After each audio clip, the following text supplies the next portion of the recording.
Live from the studios of Media Training Worldwide in New York, this is Inside Communications, and I'm your host, Mike Bako. If you never thought that the world of beauty had an ugly side, well, think again. Today we go inside with Yellow Sky Agency's Marcy Clark and her campaign for the book, Beauty Wars. Coming up next on Inside Communications.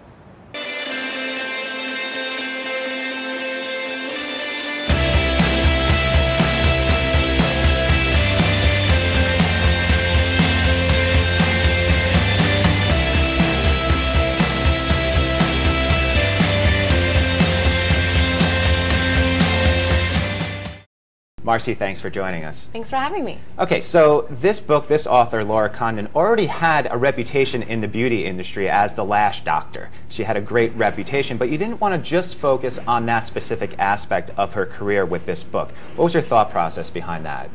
Well, Laura is, she's kind of a unique client in that she really was not a jack of all trades, but I would say a jack of four trades that she did really well.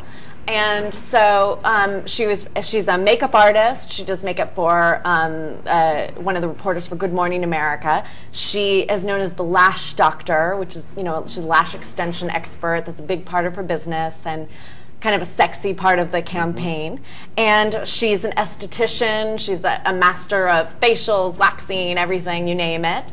And then she was a new author of her book, Spa Wars, The Ugly Truth About the Beauty Industry. So we wanted to make sure and try to take advantage of as many opportunities as possible. So one of the ways that you did take advantage of that is by offering complimentary services to some of the reporters and just basically trying to get her out in front of as much media as possible to do her demonstrations, to do complimentary services. How did that work out? You mentioned that she did have a jack-of-all-trades reputation. So, well, what is really fun about Laura is she has a big personality. She's totally authentic, you know, 100% herself, and she has a really strong sense of self. So we thought early on, you know, she was willing to do whatever it took, get, you know, do complimentary treatments, give away free books, you know, do what she needed to do. So we said, let's get her in front of these people, and she could be working on someone's lashes for half an hour and ask them questions, gossip, tell them all about her book, tell them what she's been up to, and, you know, and still at the same time she's doing Reiki on them and relaxing the client.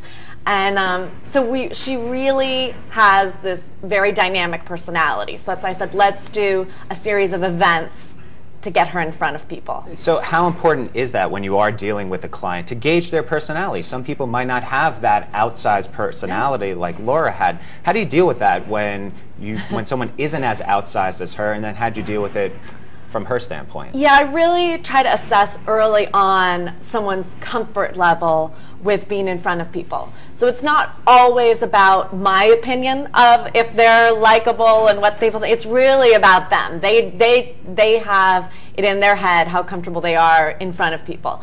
So some clients, you know, they love being on camera, being interviewed, being, you know, out and meeting and greeting. And other clients feel much more comfortable kind of behind the desk, letting their work speak for themselves. I work with a lot of jewelry clients, fashion designers, and they can often, you know, they're so talented that the speaking in front of people it's the give and take. That's not their forte. And when Laura was speaking to the media, there's a racy aspect to her book. How did that play with the media, and how much of that did she want to divulge? Well, she was really open to divulging. So there's funny chapters in the book. There's one about the certain New York housewife that is actually about her, and it was a secret, and we kind of decided to release that to the tabloids a little bit. And there's parts of the book that are about waxing obese women, and, you know, what's an esthetician really thinking when they're talking, you know, when they're massaging down a really hot guy, and there's, you know, what happens when the spa door closes, you know, sex in the treatment rooms, everything you can imagine. And some of it I was on the cautious side, and I'd be like, do you want to say this because this is the potential drawback? So I was like, yeah, let's do it. So you were all in. Let's go inside the campaign. There were many steps to publicity for this book, starting with a pre-launch party for the book. Tell us a little bit about that. So the pre-launch party was at Downtime Massage and Skincare on the in Hell's Kitchen.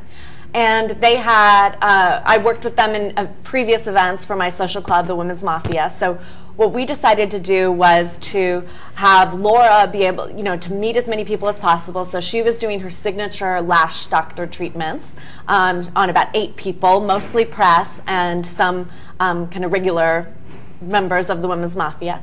And then they were providing a whole menu of services that were really state-of-the-art, laser treatments and scrubs and all kinds of fun, fun things. Mm-hmm. And so we made it small and intimate, and we actually got, especially because the book was, just about to come out and there was some buzz starting to happen. We had Essence Magazine, the New York Times, Brides Magazine, Vogue.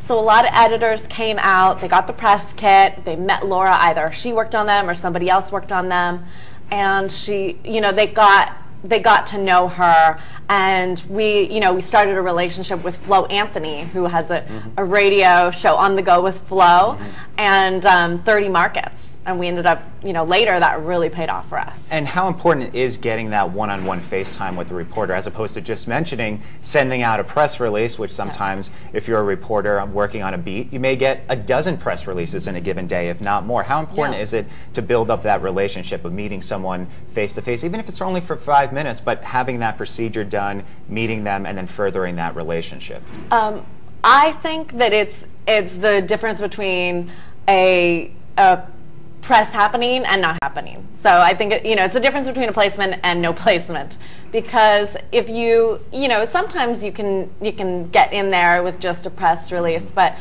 from my experience, mostly it takes the calls, it takes the events, it takes offering them an exclusive angle, some kind of interview. If you aren't willing to be creative, then you're not doing your job. Okay, and let's take the creative aspect of the second part, having the actual book party for the publication at Patricia Field's store. Yeah. How was that in terms of getting publicity? So that was amazing. I was just pulling in every favor I could for Laura. So a good friend of mine runs the salon at Patricia Field, a very high-end, really cool salon. And they can do the most out there, hair color. They can do really, really fun environment that they provide. So we wanted to come in to have. We set up with them ahead of time that press could get at least one complimentary treatment, like a color or cut, something really valuable. And the public could get an inexpensive treatment at the event. And then we got the vodka, we got Chambord, we got beer, we got great food, and we made it, really fun environment. And the Patricia Field brand and the environment is already fun, so that made it just all together. It was just a really memorable event, and we got a lot of press coming out and 30 press mentions. So you get 30 press mentions. Yeah. Not including the radio. Not including the radio, which was nationwide. So that's traditional press. The third aspect of the campaign was inviting editors, bloggers, tastemakers, influential people to the Arrojo Salon. And you might remember Nick Arrojo from the What Not to Wear shows. How important is it to reach out to those bloggers who are the tastemakers, the trendsetters, reaching out to them, getting them involved in the process as well? I think it's really important. I've forged a relationship and started working with, I work with a lot of bloggers, but I forged a relationship and started working with the NYC Fashion Bloggers Meetup Group in New York, which is 80 bloggers rich at this moment, and they're growing all the time. And so I love doing events with them. We're planning a series of events throughout the year, that are gifting suites and that are, that feature fun kind of dynamic interactions with them. So for that event, we had Laura doing a book reading. So that was really fun because she's got this great personality, and we'd wanted to do a book reading, but we needed the right environment, something where the hair and the treatments people were getting weren't way too involved, and where we could bring everybody together, and it was the right amount of people, an intimate, educated setting. This was fashion bloggers and people in the beauty industry only. It was just press. So what would you recommend for future campaigns for someone who doesn't have these traits, that they could have a complimentary spa service, or they could work with clients and press one-on-one? What about for those clients that don't have that?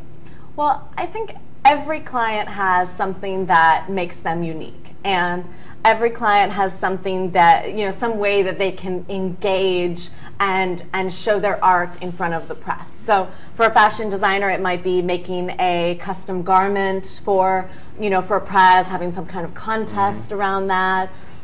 For a jewelry designer, it may be making a less expensive product line that can do, and doing a gifting suite and letting their work kind of speak for them. So, if you work with talented people, and I'm fortunate I have my own company, I get to work with only talented people, you really can get, there's ways to engage the press in a dynamic way, no matter who your client is. And I have a new client who's going to be walking across the country. Walking from New York to California to win this lady that he's very infatuated with, and to start a dating website, Dating Outside the Box. Okay, so when you have a client like that, engaging with social media, how does that work? Certainly walking across country, he could tweet out where he is, have different meetups, engage with people on a state-by-state basis. How is social media changing a lot of the interaction that you're having?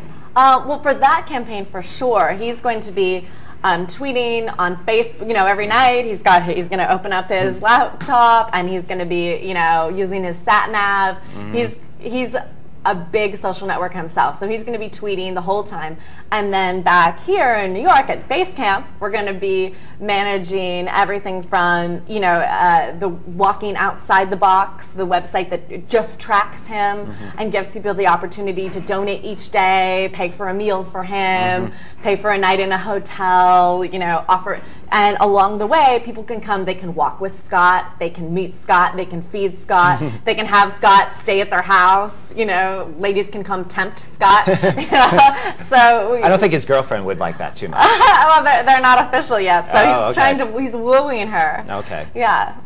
Well, maybe you could come back and tell us about that campaign. I think it's going to be pretty great, and hopefully, he's in full beard now, so you got to meet him too. He's also not going to shave until he gets there, and he's already got this much beard. All right, well that's going to be certainly an interesting thing to see at the very end of his trek across country. Marcy, thanks for joining us today. Thanks for going inside communications with us. Thanks, Mike.